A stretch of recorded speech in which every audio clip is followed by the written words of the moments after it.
Congress party senior నాయకులు మల్కాజ్గిరి మాజీ MLA Mainapalli Hanumantharao సమక్షంలో కాంగ్రెస్ పార్టీలో భారీగా యువకులు చేరారు. ఈ సందర్భంగా అల్వాల్ సర్కిల్లో 193వ డివిజన్ పీజీఆర్ చౌరస్తాలో కాంగ్రెస్ నాయకులు తోట లక్ష్మీకాంత్ రెడ్డి ఆధ్వర్యంలో చేరికల కార్యక్రమం ఘనంగా నిర్వహించారు. ఈ కార్యక్రమానికి ముఖ్య అతిథులుగా TPCC vice president Sameer Kaushal, Medchal జిల్లా డీసీసీ అధ్యక్షుడు తోటకూర వజ్రేష్ యాదవ్ హాజరయ్యారు. ఈ సందర్భంగా వివిధ పార్టీల నుండి దాదాపు 500 మంది యువకులు కాంగ్రెస్ పార్టీలో చేరారు. ఈ సందర్భంగా నాయకులు పార్టీ కండువా కప్పి పార్టీలకు ఆహ్వానించారు. ఈ సందర్భంగా మైనపల్లి హనుమంతరావు మాట్లాడుతూ రాబోయే ఎన్నికల్లో మల్కాజ్గిరి నియోజకవర్గంలో 16 కార్పొరేటర్ సీట్లు గెలవాలని పార్టీ నాయకులకు, కార్యకర్తలకు, కొత్తగా చేరిన యువకులకు రాబోయే ఎన్నికల్లో ఎలా పనిచేయాలో దిశానిర్దేశం చేశారు. బీఆర్ఎస్ పార్టీపై విమర్శలు చేస్తూనే కాంగ్రెస్ ప్రభుత్వం అమలు చేస్తున్న పథకాలకు ప్రజలకు వివరించారు. ఈ కార్యక్రమంలో కాంగ్రెస్ నాయకులు, కార్యకర్తలు పెద్ద సంఖ్యలో పాల్గొన్నారు.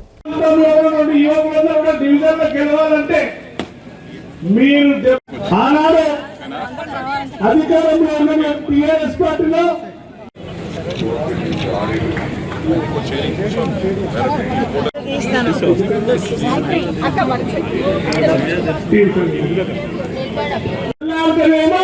ఈడ ప్రజలు వచ్చి మా పార్టీని తిరుగుతూ ఉంటారు. దాదాపు సగం మీ టీఆర్ఎస్ ని గెలిపించారు. సగం గెలిస్తే మరియు విశాల్,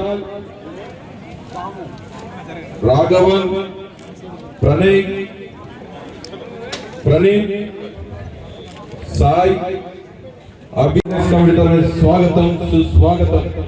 అదే విధంగా మరొక టీం కళ్యాణ్ గారు, team Kalyan Aman, team Kalyan Aman, Yogachi, team Bachi Srinivas, team Bachi Srinivas, Avinash, Ganeshwara గారు టీం బాచి వచ్చిందా? Team Bachi Srinivas, Avinash, kit,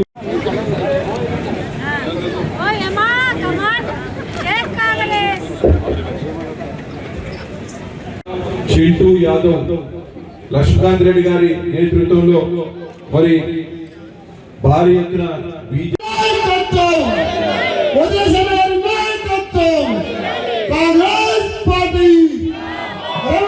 community hall, Chirukutta community hall history ఉంది. దీనికి గౌరవ పీజేఆర్ గారు అప్పుడు దీనికి బునాలు వేసి ఆయన కంప్లీట్ చేయడం జరిగింది. ఇక్కడ ఎంతో మంది పేద ఇళ్లలో పెళ్లిళ్ళు మంచి చెడ్డ కన్నటికి నిలబడ్డారు. పార్టీ వచ్చినాక ఏ విధంగా ఏంటంటే డబ్బులు ఉంటే we can create miracles. Cadre అవసరం లేదు, ఎవరు అవసరం లేదు. డబ్బులు పెడితే ఎన్నికల్లో గెలవచ్చు అనుకుంటున్నారు. ఒకటి నేను విజ్ఞప్తి చేస్తా ఉన్నా, మెదక్లో పెట్టలే. అవి ఏంటంటే మినిమం ఖర్చులు ఉంటాయి.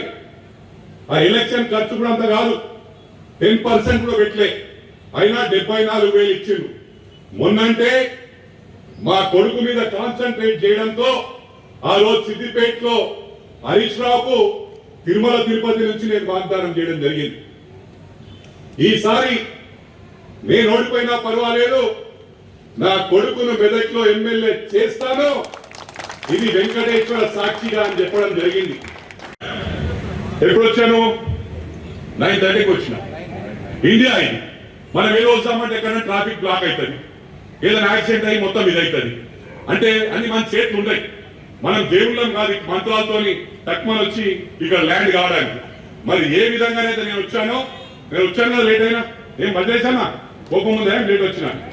నేను ఏ విధంగా వచ్చానో లేటు, అదే విధంగా మీ పథకాలన్నీ గాంధీ గారి నాయకత్వం, రాహుల్ గాంధీ గారి నాయకత్వం, ప్రియాంక గాంధీ గారి నాయకత్వం, మల్లికార్జున్ ఖార్గే గారి నాయకత్వం, రేవంత్ రెడ్డి గారి నాయకత్వం, మహేష్ కుమార్ గౌడ్ నాయకత్వం, వజ్రేష్ యాదవ్ నాయకత్వం, సమీర్ కౌశల్ నాయకత్వం, చంద్రశేఖర్ అన్న నాయకత్వం, అంజన్న నాయకత్వం, జీవగణన నాయకత్వం, లక్ష్మీకాంత్ రెడ్డి, ఎంటైర్ వెంకటేష్ యాదవ్ ఇక్కడ పనిచేసే వాళ్ళందరికీ, ఒక్కరికి కాదు, చాలా బ్రహ్మాండంగా ఆర్గనైజ్ చేసిండ్రు. రేపు ఎన్నికల్లో 16 గెలిచే విధంగా ఇదే విధంగా ముందుకు పోవాలి. ఈ రోజు ఏ విధంగా అయిందో దీనికి డబుల్ కనపడాలి, మళ్ళీ ఇంకో మీటింగ్ ట్రిపుల్ కనపడాలి. అంటే అంచెలుగా ఏ విధంగా అయితే మన డెవలప్మెంట్ చూస్తారో రేపు కళ్యాణ్కు, సాయిదేవ్ కు,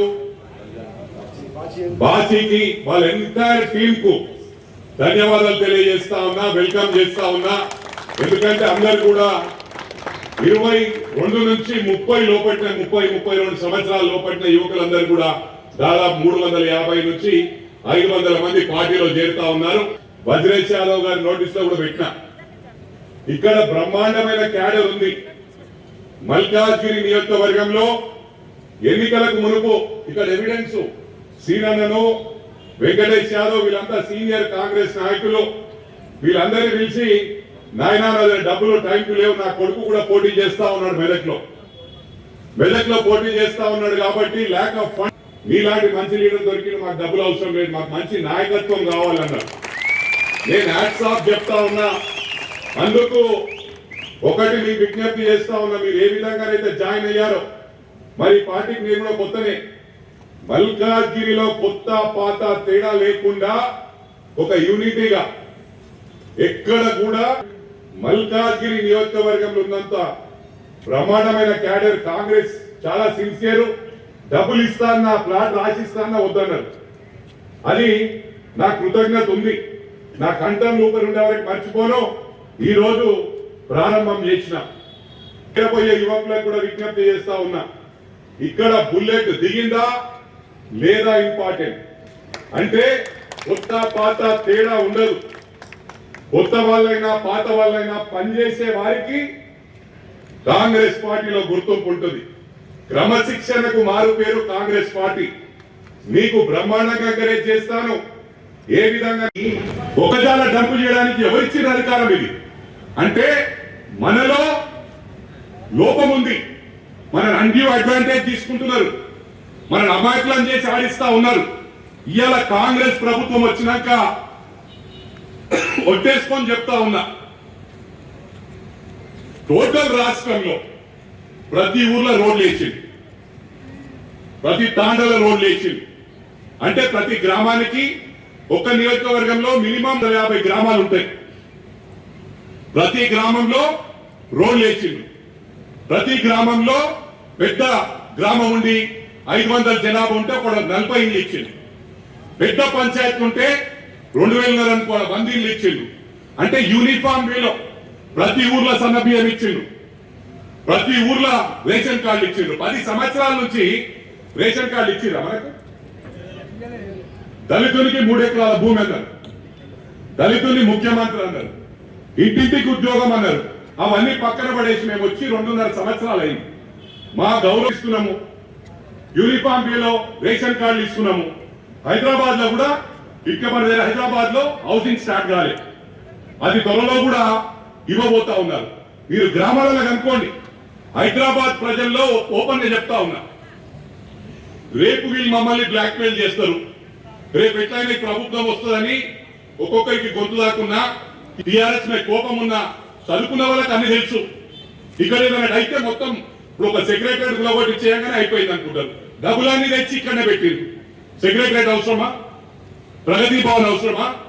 అక్కడ బీదోళ్ళకు ఒక్కొక్కరికి ఇండ్లే లేవు, తింటందుకు లేదు. అవన్నీ పక్కకు పెట్టి మేము పడగొట్టినాం, మేము ఇట్లా చేసినాం హైదరాబాద్ అంటారు. రాష్ట్రం అంతా ఏం చేసిరని అడుగుతా ఉన్నా. రాష్ట్రం అందరికి చేయాలన్నా వద్దా? వాళ్ళు మన వాళ్ళే కదా, బయట పాకిస్తాన్కి వచ్చిండ్రు వాళ్ళు. ఇవన్నీ ఎవరు టీఆర్ఎస్ కోటలో పోతుంది. అప్పుడు నేను 3000 కోట్ల పనిచేస్తే ఒకటి గుర్తించుకోవాలి, గతంలో కూడా ఇక్కడ ఎమ్మెల్యే మల్కాజ్గిరి ఎమ్మెల్యే టీఆర్ఎస్ కదా. అప్పుడు అయిందా పని? అయిందా అమ్మా? అప్పుడు పని 5 ఏళ్ళు పూర్తి గడువు ఉండే వాళ్ళకి. ఆర్యూపీ పెండింగ్ ఉండే, ఆర్యూపీ నేను చేసిన.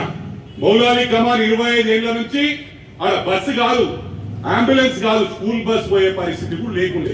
గ్రహించాలా మీరు? 5 ఏళ్లలో 2 ఏళ్ళు కోవిడ్ ఉండే. కోవిడ్ ఉంటే ఆర్యూపీ పెండింగ్ ఉంటే 1.5 కోటి రూపాయలు వైట్ మనీ నా కొడుకులు ఫిక్స్ డిపాజిట్ తీసి కాంట్రాక్టర్ ఇచ్చిన. అట్లా 10 లక్షలు 20 లక్షలు కాంట్రాక్టర్ల బిల్లు రాకపోతే బీఆర్ఎస్ టైంలో ఇవాళ వాళ్ళు బిల్లు కట్టాలి. నా పాత బిల్లు పేరు వాళ్ళకు ఊరు మారి కష్టపడ్డది మేము. ఇవాళకు డబ్బులు తెస్తుంటే పోనీ అప్పుడంటే బీఆర్ఎస్ గవర్నమెంట్ ఉండే, మైనంపల్లి పనిచేసిండు. మరి 3000 కోట్ల పని చేసినప్పుడు గతంలో 5 ఏళ్ళు ఛాన్స్ ఉండే వాళ్ళకు 5 ఏళ్ళు ఎందుకు చేయలే? ఎందుకు పని చేయలే? ఇవన్నీ బాక్సియన్ సిస్టమ్ తెచ్చింది నేను. దాన్ని ఎస్ఎన్డిపి అని పేరు పెట్టి కేటీఆర్ నాది కాపీ కొట్టి తర్వాత ఎస్ఎన్డిపి అని పేరు పెట్టి చేసిండు. లేకపోతే అంతకుముందు ప్రాజెక్ట్స్ లో ఉండే ఇవన్నీ. ప్రాజెక్ట్స్ లేని 18 మీటర్లు చేయాలంటే ఇగో ఇక్కడ 400 ఇల్లు కూలగొట్టాలా, ఇక్కడ 500 ఇల్లు కూలగొట్టగలుగుతామా? బీదోలు ఇల్లు ఫోన్లు చేసి చెప్పాలంటే నేను ఎక్కడ కూడా పోటీగా వస్తలేదు. ప్రజలకు డెవలప్ అవుతుంది కానీ ఫోన్ల మీద చేపిస్తున్నాను. ఇలా ప్రభుత్వం మనదుంది, మేం పని చేసినా వాళ్ళకే క్రెడిట్. గతంలో 3000 కోట్లు తెచ్చి పని చేస్తే టీఆర్ఎస్ కి ఇచ్చేసి క్రెడిట్. టీఆర్ఎస్ ప్రభుత్వం చేసినది. మరి అందరి ఎమ్మెల్యేలు ఎందుకు చేయలేదు? మెదక్లో 50 లక్షలు 50 కోట్లు 100 కోట్ల పని కాలంటే ఏ ప్రభుత్వం ఉన్నా కూడా పనిచేసే వారి కెపాసిటీ బట్టి ఉంటుంది. చెరుకు ముత్యం రెడ్డి గారు ఉండే ఏ ప్రభుత్వం అని ఉండని మాట్లాడి ఫండ్స్ తెచ్చి ఆ టైంలోనే సెంట్రల్ లైటింగ్ డబుల్ రోడ్ వేసింది ముత్యం రెడ్డి గారు, చెరుకు ముత్యం రెడ్డి గారు, అటు మాధవ్ రెడ్డి గారు. ఇవి ఎందుకు చెప్తా ఉన్నానంటే జనాలు చెప్పుకుంటారు ఎప్పుడు. ఇలా ఒకటే ఏంటంటే డబ్బులకు ఏదైనా చేస్తారనుకుంటారు అంటున్నారు. వీళ్లకు పెట్టకుండా గెలిపిస్తా. నా విషయానికి వస్తే నా దగ్గర ఉన్నాయి కాబట్టి, నా దగ్గర ఉన్నాయంటే నా దగ్గర 100 కోట్లు ఉన్నాయనుకో, వేరే దగ్గర 1,00,000 కోట్లు ఉంటాయి. కానీ హనుమంతరావు బిల్లు ఉంది మొత్తం పెట్టే దమ్ము. అది దాన్ని ఏం రాస్తారు మీడియాలో, సోషల్ మీడియాలో డబ్బులు ఖర్చు పెట్టారు. డబ్బుల సిస్టమ్ పాడు చేసిందే కేసీఆర్ గారు. కేసీఆర్ గారు వచ్చినాకనే డబ్బులు కొనొచ్చిన ఒక సిస్టమ్ గౌరవ ముఖ్యమంత్రి, తమిళనాడు ముఖ్యమంత్రి గారు ప్రూవ్ చేయగలిగారు. వాళ్ళ డ్రైవర్ కూడా, డ్రైవర్ కొడుకు గెలిచిండు. వెస్ట్ బెంగాల్లో ఇంట్లో బాసలు కడిగే పని చేసి ఆమె గెలిచింది. అంటే సిస్టమ్ లో మార్పు వస్తుంది. బిడ్డ తయారుండరు, మీరు డబ్బులున్న ఏమని చేయొచ్చు అంటే మైనంపల్లి ఏం లేకుండా అన్ని అమ్ముకోనని పెడతా. ఇప్పుడు కూడా చెప్తున్నా, మీడియాలో రాసుకోండి. ఎందుకంటే ఇలా సోషల్ మీడియాలో కూడా మేము తప్పుగా ఉన్నాం. మా బ్రహ్మాండమైన క్యాడర్ ఉంది కాంగ్రెస్ కు. డబ్బులతో కాదు, వాళ్ళు డబ్బులతో నడిపిస్తున్నారు. డబ్బులతో నడిపేకపోతే మన గవర్నమెంటే వస్తున్న వాళ్ళు. ఒకటి గమనించాలా, ఇలా కాంగ్రెస్ పార్టీ అంటే క్రమశిక్షణ పార్టీ. సబ్కా పార్టీ ఏదంటే కాంగ్రెస్. అనేటోడు సెక్యులర్ లీడర్. ఇక్కడ మా వాళ్ళందరూ కూడా ఉన్న నాయకులందరూ సెక్యులర్ లీడర్. ఇది గుర్తుంచుకోవాల్సిన అవసరం ఉంది. ఎందుకంటే అందరు కలిస్తేనే ఆయన స్వాతంత్రం వచ్చింది. ఆయన మైనారిటీలు కొట్లాడారు, సిక్కులు కొట్లాడారు, క్రిస్టియన్స్ కొట్లాడారు, హిందూస్ కొట్లాడారు. ఇలా మతాల పేరుతో విడగొట్టి రాజకీయం ఇక్కడ మీరు కనుకోండి. అందరూ కలిసిమెలిసిగా వీళ్ళు బీఆర్ఎస్ వచ్చిండ్రు, వీళ్ళు బీజేపీ వచ్చిండ్రు, ఎక్కడ కూడా ఇలా ఫీలింగ్ లేదు. నేను గౌరవ ముఖ్యమంత్రి గారు చెప్పిన, పిసిసి గారు చెప్పిన, మా జిల్లా అధ్యక్షుడు చెప్పిన బ్రహ్మాండమైన క్యాడర్ ఉంది కాబట్టి ఒకటి మీకు విజ్ఞప్తి చేస్తా ఉన్నా, అవేర్నెస్ ఇంపార్టెంట్. మీరు పోయి ప్రజలకు వివరించాలి. ప్రజలు ఏం కన్ఫ్యూజ్ అవుతున్నారంటే అరే పెన్షన్ రాలే అని. 2.5 years అయింది. మా గౌరవ ముఖ్యమంత్రి గారు నో డౌట్ చెప్పిండు 1 month లో చేశామనుకుండు. దొంగతనం చేసే బ్యాంకులు లూటైజ్ చేసి చేయరు. దాన్ని ఏ విధంగా ఆర్గనైజ్ చేయాలో చేసుకుంటూ